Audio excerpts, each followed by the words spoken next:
Good morning, my dear students. Gayatri school Sanchore की YouTube channel में आप सभी का स्वागत है। इस चैनल को ज़्यादा से ज़्यादा लाइक, शेयर, कमेंट और सब्सक्राइब करें कि आपको एंटोमोलॉजी से संबंधित नए नए प्रकार की वीडियो उत्पन्न हो सके। अपन कीटों का अध्ययन कर रहे थे जो खरीफ और रबी की फसल को नुकसान पहुंचाते हैं। लास्ट वीडियोस में अपन ने मोयला सरसों का मोयला कीट के बारे में अध्ययन कर चुके थे। आज अपना टॉपिक रहेगा टर्माइट्स या दीमक। दीमक आप सभी ने देखी होगी, एक कॉलोनी समूह के अंदर रहने वाला कीट जिसकी वर्गीकरण स्थिति संघ, आर्थ्रोपोडा, गण, आइसोप्टेरा, कुल, टर्माइटिडी, वंश, ऑर्डेनोटर्मिस, जाति, ओबेसस। इस प्रकार से ऑर्डेनोटर्मिस, ओबेसस, वंश और जाति मिलकर के दीमक का हो जाता है वैज्ञानिक नाम। एक नंबर का एग्जाम में पूछते हैं दीमक का वैज्ञानिक नाम लिखिए, ऑर्डेनोटर्मिस ओबेसस। ठीक है। दीमक के क्या लक्षण है? एक इसका लक्षण है वो है श्रम विभाजन। जिस प्रकार से हनी मधुमक्खी आपने नाम सुना होगा, जिस प्रकार से मधुमक्खी में श्रम विभाजन की क्षमता का जो गुण पाया जाता है, ठीक उसी प्रकार दीमक में भी श्रम विभाजन का गुण पाया जाता है। दीमक को सामान्यतः व्हाइट एंड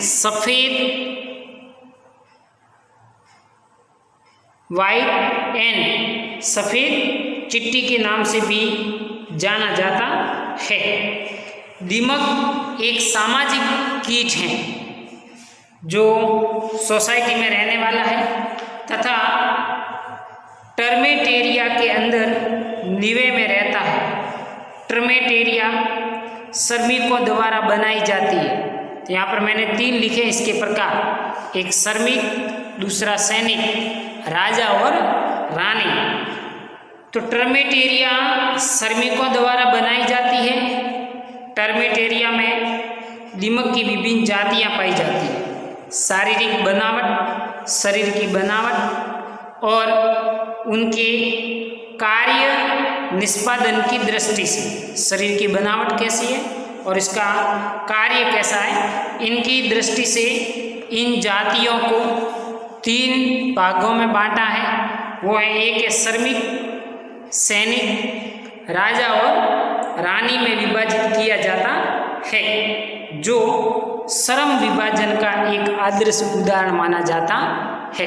तो एक सामाजिक कीट है, सोसाइटी समूह में रहता है और श्रमिक, सैनिक, राजा और रानी इसमें विभाजित होती है और इनमें अलग अलग जो दीमक हैं उनका अपना श्रम विभाजन का एक गुण पाया जाता है। ये एक इसका आदर्श उदाहरण माना जाता है कि इसमें श्रम विभाजन पाया जाता है।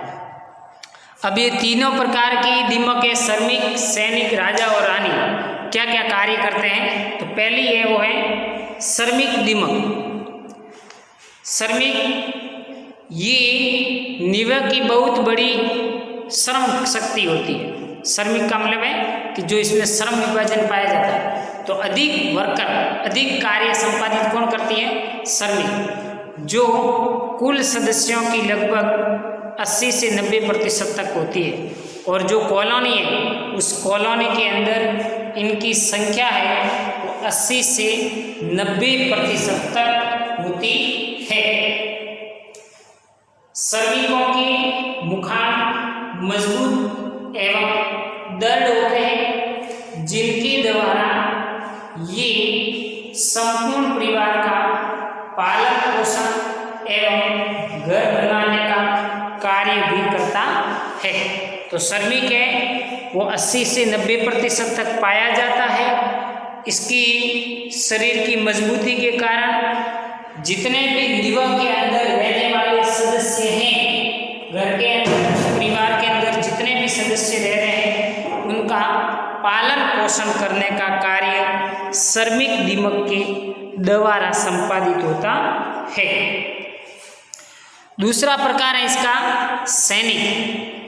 और सैनिक दिमक है, उनकी इस कॉलोनी में लगभग संख्या है वो होती है 3 से 5%। और इसमें मुखांग असाधारण रूप से विकसित होते हैं और परिवार के सदस्यों की शत्रुओं से रक्षा करता है, यानी कि सेना की तरह काम करता है। जो निवास के अंदर जितने भी जो सदस्य पाए जा रहे हैं, उन सदस्यों की सुरक्षा का जो जिम्मा होता है वो है सैनिक दिमक के पास। दूसरी है राजा और रानी। राजा और रानी कॉलोनी के शाही सदस्य होते हैं। जिस प्रकार से शाही घराने का नाम सुना होगा उसमें आपने, तो राजा और रानी उसमें मुखिया होते हैं। ठीक उसी प्रकार से इसमें भी राजा और रानी शाही सदस्य होते हैं। राजा का कार्य मात्र मादा से निषेचन करना होता है। राजा क्या करता है? केवल और केवल रानी को निषेचित करने का कार्य संपादित करता है। रानी दिमक निवों में सबसे बड़े आकार की होती है। रानी दिमक 1 सेकंड में 1 अंडा देती है और ये क्रम इसके संपूर्ण जीवन काल में है वो चलता रहता है। ठीक है। मादा का जीवन काल 5 से 10 वर्ष तक का होता है। मादा की कुछ प्रजातियां एक दिन में 70 से 80 हजार अंडे दे सकती है। इसलिए इन मादाओं को इसे अंडे देने वाली मशीन भी कहते हैं। यानी कि ये मादा एक दिन में है वो 70 से 80 हजार तक अंडे देने की कैपेसिटी रखती है। इसलिए इसको कहते हैं अंडे देने वाली मशीन। सामान्यतः एक निवा में 3 प्रकार की जनक जातियां पाई जाती हैं। पहली दीर्घपंखी, यानी कि जिसमें पंख होंगे। दूसरी लघु पंखी, पंख होंगे लेकिन छोटे होंगे, लघु होंगे। और पंखहीन, जिसमें कोई किसी प्रकार के पंख नहीं पाए जाते। तो ये तो था इसके लक्षण। और श्रम विभाजन में सैनिक, श्रमिक, राजा और रानी का क्या क्या कार्य होता है वो मैंने आपको बता दिया। अब दिमक का क्षति एवं महत्व, यानी कि ये किसको नुकसान पहुंचाती है?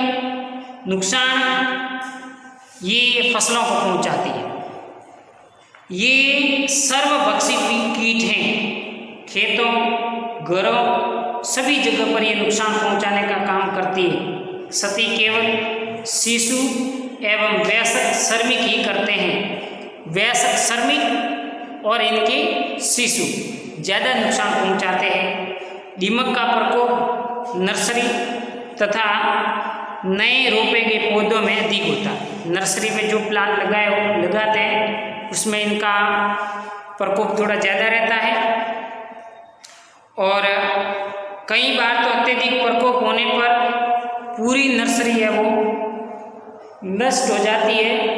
ये बंजर भूमि में उगाए गए उद्यानों में व्यापक विनाश करती है।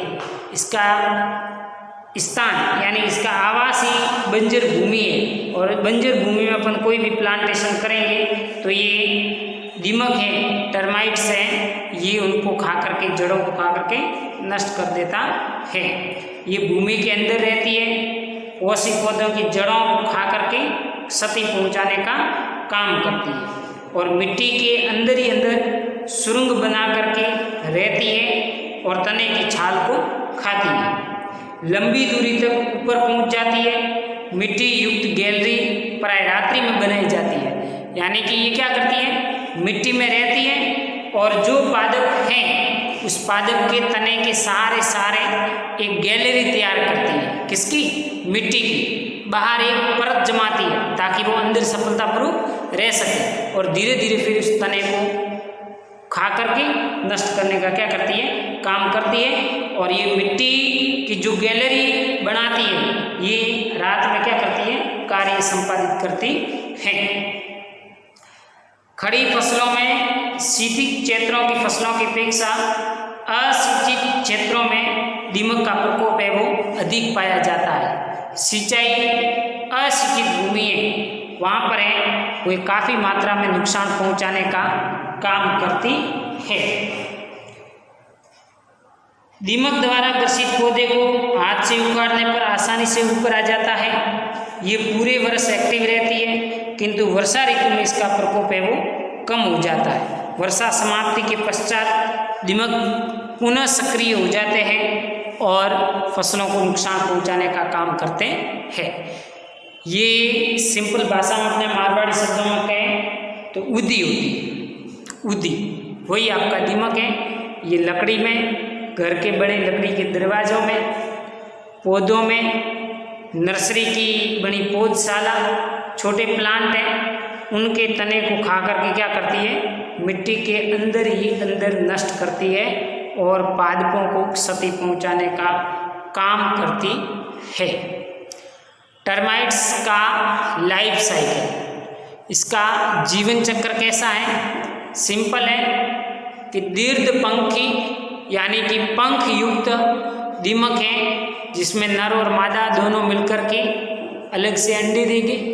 अंडे धीरे धीरे शिशु में परिवर्तित होंगे और शिशु है वो आपके 6 माह तक धीरे धीरे श्रमिक या फिर सैनिक प्रौढ़ या एडल्ट में क्या होगा, परिवर्तित होगा। तो मानसून की प्रथम अच्छी, इसका जीवन चक्र की बात कर रहे हैं कि मानसून की प्रथम अच्छी वर्षा के पश्चात शाम के समय पंख युक्त जनक जातियां जिसमें नर और मादा दोनों होती हैं जो समूह में अपने आश्रय से बाहर निकलती हैं। यानी कि जब मानसून की बारिश होती है तब ये दीर्घपंखी पंख युक्त दीमक जिसमें नर और मादा दोनों समूह बना करके भूमि से बाहर निकलते हैं।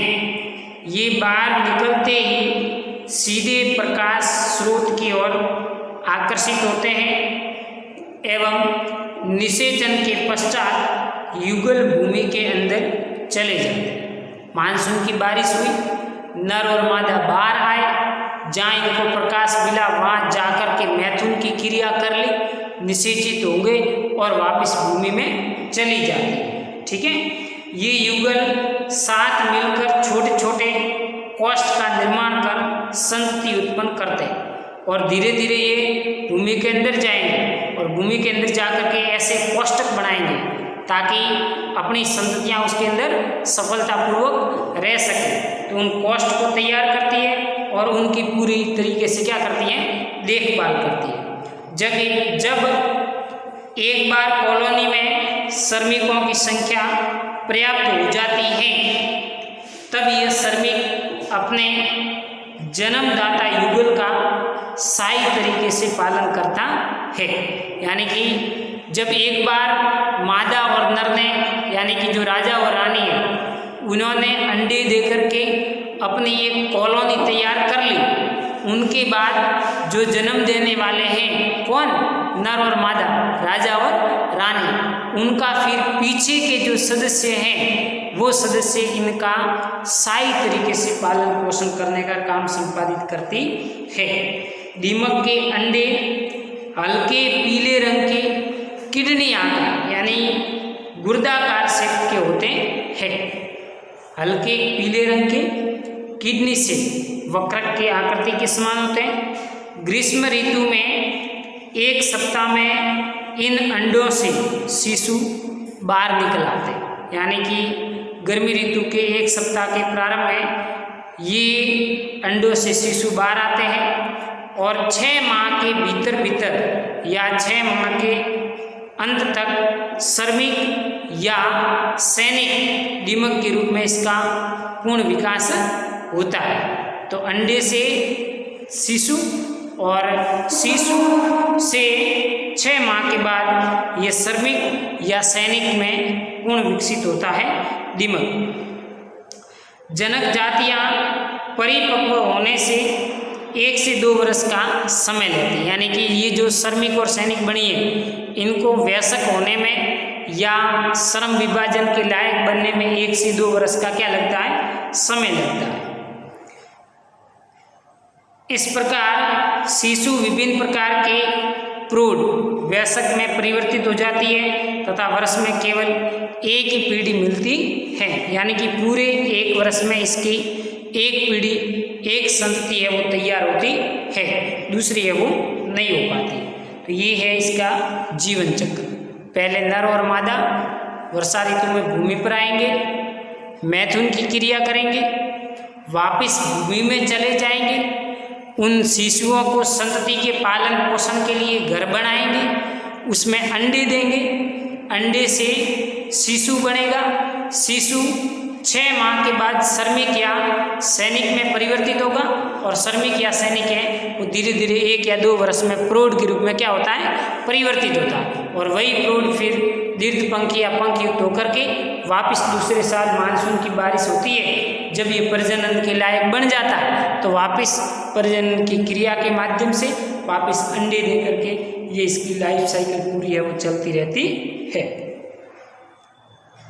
अब ये दीमक है, टर्माइट्स हैं। टर्माइट्स का अधिकांश जो नुकसान है वो फसल की जड़ों को होता है। क्या होता है, जड़ों को होता है। तो इनके लिए इनका प्रबंधन करना है, तो कैसे करेंगे प्रबंधन के? इसमें 2 तरीके, एक तो एग्रीकल्चरल एक्टिविटी जो हमेशा मैं आपको बताता हूँ, और दूसरी रासायनिक प्रबंधन। या ये भूमि के अंदर रहती है तो आपका रासायनिक प्रबंधन करना बहुत अति आवश्यक है। तो पहला मैं आपको बताता हूँ एग्रीकल्चरल एक्टिविटी मैनेजमेंट, यानी कि शस्य प्रबंधन किस प्रकार से करते हैं। टर्मेट एरिया की खुदाई करके रानी दीमक या अन्य पूरक जनक जातियों को नष्ट करें। जहाँ पर भी आपको पता चले कि यहाँ दीमक का घर है तो उसका टर्मेट एरिया मतलब जो घर बना हुआ है उस आवास को नष्ट करें। खेतों में हरी खाद, कच्ची गोबर की खाद नहीं डालें, क्यों? क्योंकि ये दीमक को ज़्यादा आकर्षित करती है, इसलिए हरी खाद और गोबर की खाद को सड़ा गला कर, इसीलिए कहते हैं कि सड़ी हुई गोबर की खाद का प्रयोग करें, तो वो सड़ जाती है तो दीमक वहाँ पर नहीं लगेगी। खेतों में मौजूद फसलों के अवशेष को इकट्ठा करके नष्ट कर दें। अधिकांश जो फसल अवशेष होते हैं वहाँ पर भी आपकी दीमक है वो लगती है, तो उनको जला करके आप क्या कर सकते हैं, नष्ट कर सकते हैं। ये 2 तरीका है दीमक को नियंत्रित प्रबंधित करने का। रासायनिक प्रबंधन में आप क्या कर सकते हैं,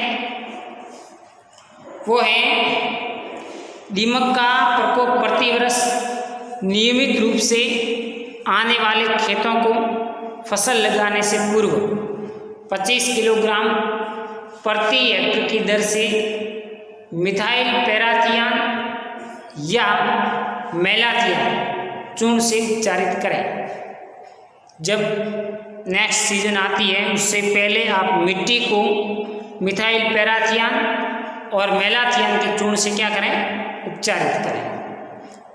दूसरा, गेहूं के बीजों की बुआई के 24 घंटे पहले क्लोरपाइरीफॉस 20 ईसी या क्विनालफॉस 25 ईसी 400 ml मात्रा को 5 लीटर पानी में मिलाकर प्रति क्विंटल की दर से उपचारित करने से दीमक के कीटों का प्रकोप नहीं होता। खड़ी फसल में दीमक का प्रकोप होने पर क्लोरपाइरीफॉस 20 ईसी 4 लीटर प्रति हेक्टेयर की दर से सिंचाई के साथ दें। तो इसका नियंत्रण प्रबंधन हो सकता है। दूसरा, पौधों की रोपाई से पहले जब आप गड्ढे खोदते हैं तो उस गड्ढे में मिथाइल पैराथियान 2%, मैलाथियान 5% के चूर्ण को 50 ग्राम प्रति गड्ढे की दर से उपचारित करें। यानी कि मैलाथियान और मिथाइल पैराथियान का चूर्ण 50 ग्राम प्रत्येक गड्ढे के हिसाब से आप डालें।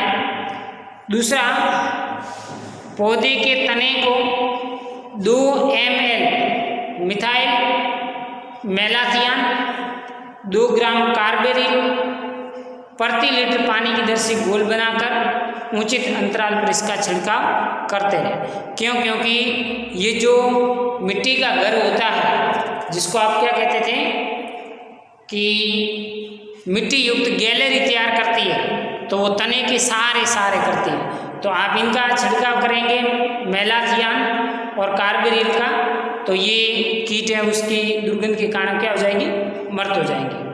पुराने बगीचे के पौधे के थावलों की अच्छी गुड़ाई करने के पश्चात ऊपर वर्णित कीटनाशक, कोई भी कीटनाशक, क्विनालफॉस है, मिथाइल पैराथियान है, क्लोरपायरीफॉस है, इनकी दवा आप ले सकते हैं। तो पौधे की दर से या क्लोरपायरीफॉस 20 cc 25 ml 5 लीटर पानी में घोल बना करके उपचारित करें और दीमक का प्रभावी नियंत्रण किया जा सकता है। तो आप इस प्रकार से दीमक का प्रकोप, एक तो मिट्टी में आप कीटनाशी दवाई का प्रयोग करें, बुआई से पहले बीजों को उपचारित करें, नर्सरी के पौधे लगा रहे हो तो गड्ढे को उपचारित करें, या फिर तने के चारों ओर इनका मिथाइल पैराथियान कार्बेरिल का छिड़काव करें। और दूसरा है, बगीचे के अंदर आप क्लोरपायरीफॉस जैसी दवाइयों का छिड़काव करके इसका प्रभावी नियंत्रण किया जा सकता है। ये है दीमक का रासायनिक नियंत्रित करने का तरीका। आज यहीं तक। Okay, thank you.